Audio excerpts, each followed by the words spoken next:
his eyes are not usually like that. That's quite a recent. Is he having? No, that's an old picture. That's the High Court, I think. No.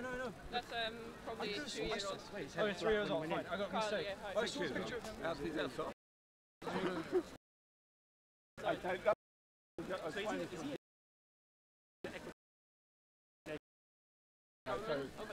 The Guardian have to go down now and go, hi, I want to speak to... You can, but you won't be allowed. have visitors. No. That's a bit of... That's how much money are you going to make? Are you speaking here yourself? Yeah, You're walking a long time. yeah, I'm like 25 minutes. Can I get your number, perhaps? Yeah, I'll give you this. It's okay. No, I'll give you... Card. Nice, thank you so much. Yeah, because I took you gave me a... What's do your you remember? name? What's your name? Kyle. Oh, good to meet you. The way Julian Assange is being treated by the British government is fucking disgusting. And the British media as well. I'm talking about The Guardian. You people on The Guardian who say things like, he's a turd, and he's a narcissist, and he's a misogynist. I mean, you've got to get your facts straight. Sorry? You've got a list of everyone's names, isn't it? Freedom for Julian Assange in Ecuador. Okay, I'll just explain what we're doing. You might get into it. Is that for 3 weeks we had a 24/7 vigil. I was there the whole time outside the embassy, and we want to restore that. We don't want to do it all by ourselves. We're getting old, tired. You look young. Anyway, so we hope the different groups will adopt a different day. So we're asking the anti-war veterans to take a day. We're going to ask Latin Americans to take a day. We might ask Muslims to take a day. We might ask people in walking distance of the place to take a day. So you might meet some interesting people. I'd love to. Thank you so much. Catch you later. Take care. Thank you. See you. So, boss, you want to break it down for the people who may not be aware of? Okay, I'll just have a drink, yeah? Okay, cool, man, no problem.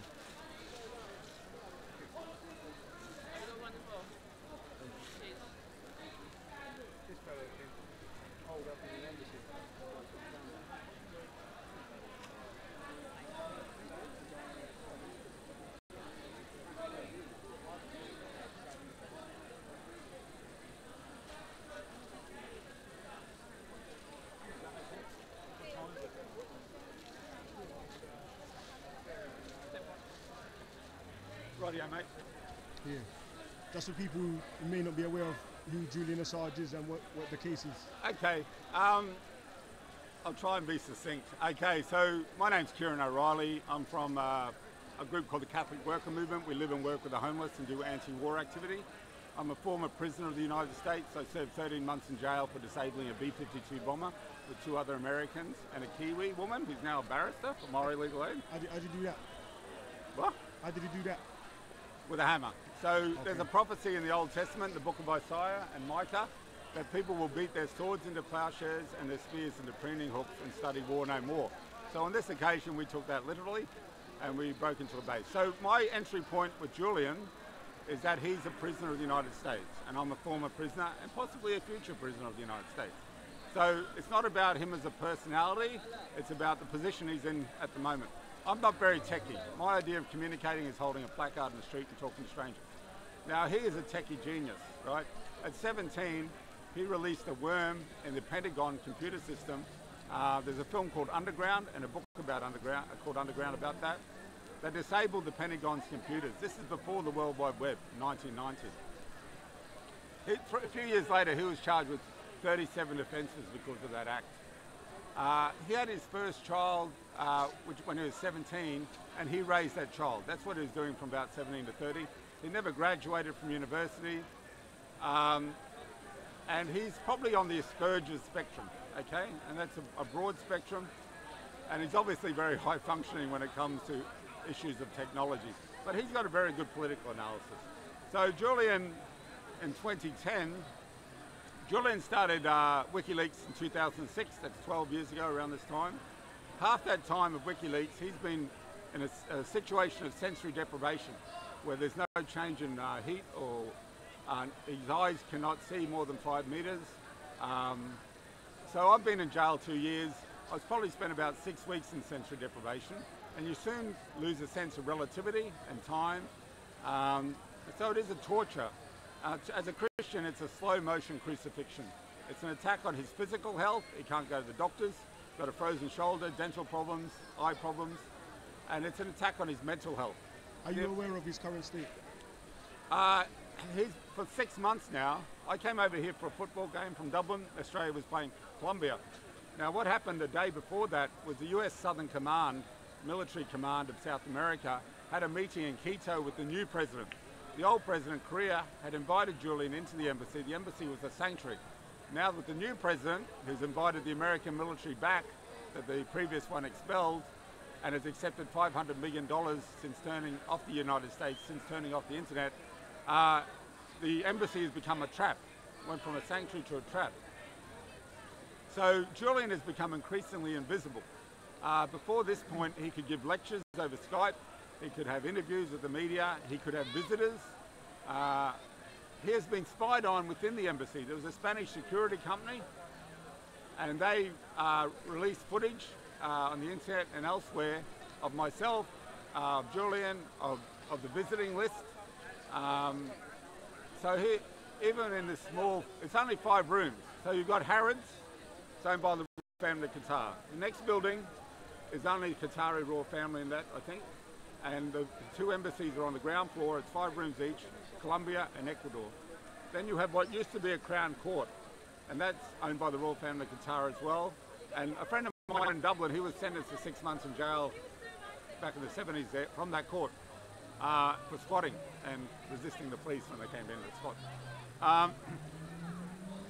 And he refused to put on a uniform and did it naked in Brixton. Anyway, I digress. So Julian has been out of contact for 6 months.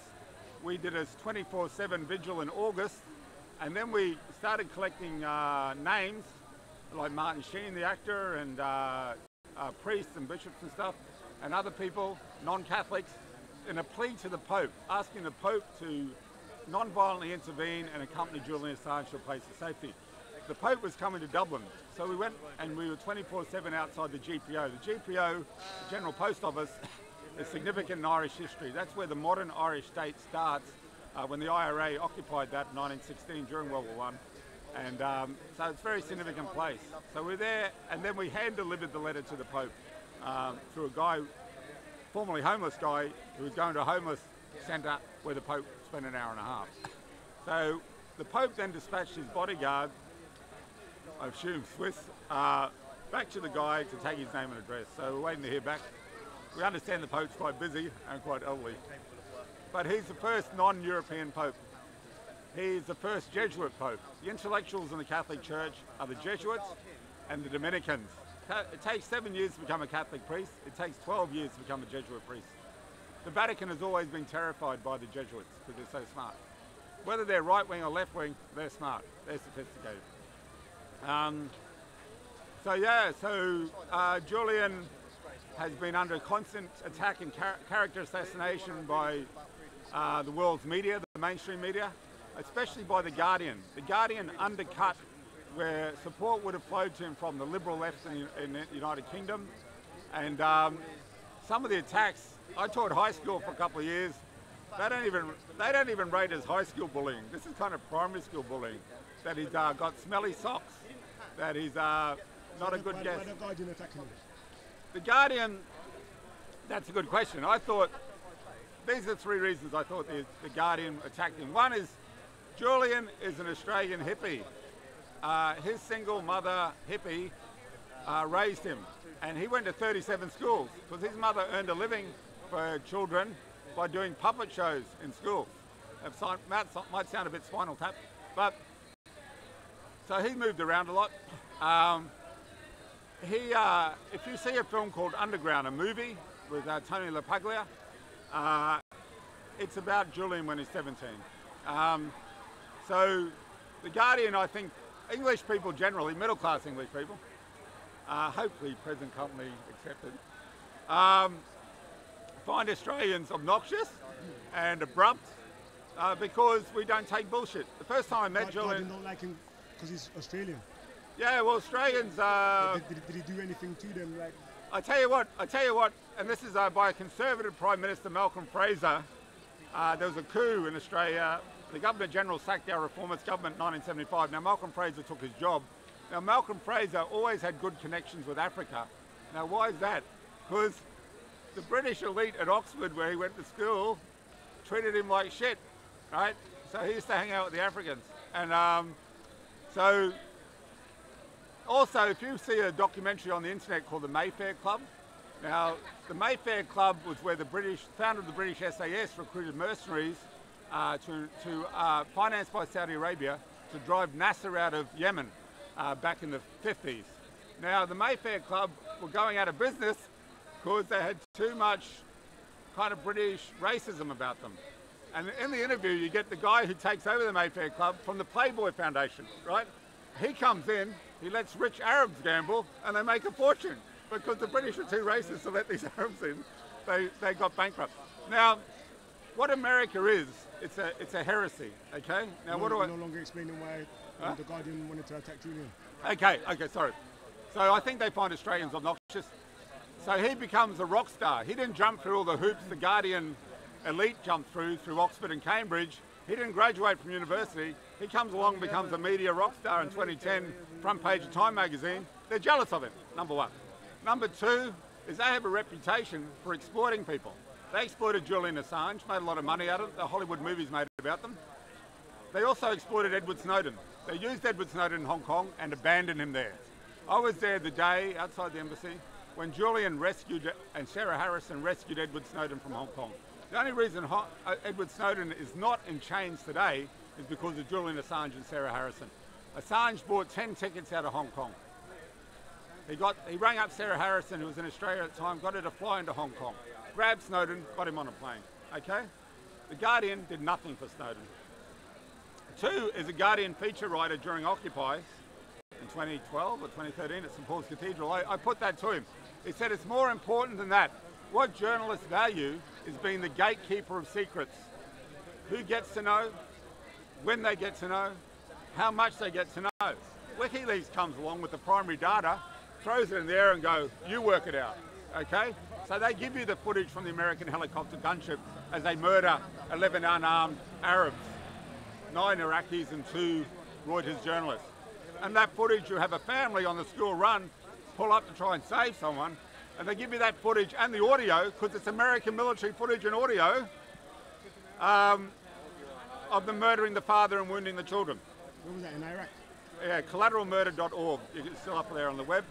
Now WikiLeaks publishes primary data. They've never had to retract anything that's untrue, because they publish primary data. Now, Julian was questioned, who were your sources for the Hillary Clinton emails? He said Hillary Clinton. It was her emails, you know. So the third thing is, and this is speculation, I believe the US secret grand jury is after 5 or 6 people. I believe 2 of them are Guardian journalists. The Guardian are trying to say, we'll give you the head of Julian Assange, leave our boys and girls alone, you know. That's why. Yeah. So what's Julian's current state right now? Julian, for the last 6 months, has had no visits, no phone, no internet.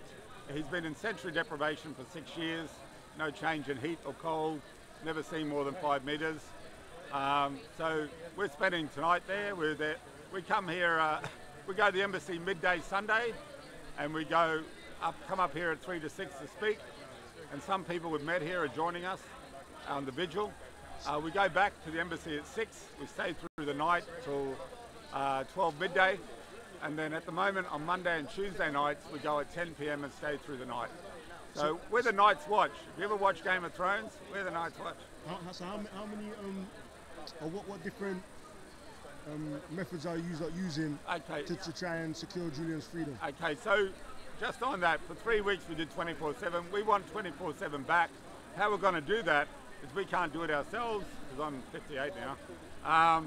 We're going to ask anti-war veterans to take a day. So right now... We're going to ask Muslim people, because Julian revealed Guantanamo, okay? And I met a guy who was in Guantanamo, he just got the one arm, who was down there vigiling support, people from Cage. We're going to ask them, can you have a roster? All we need is 2 people at a time. You know, I've done it by myself.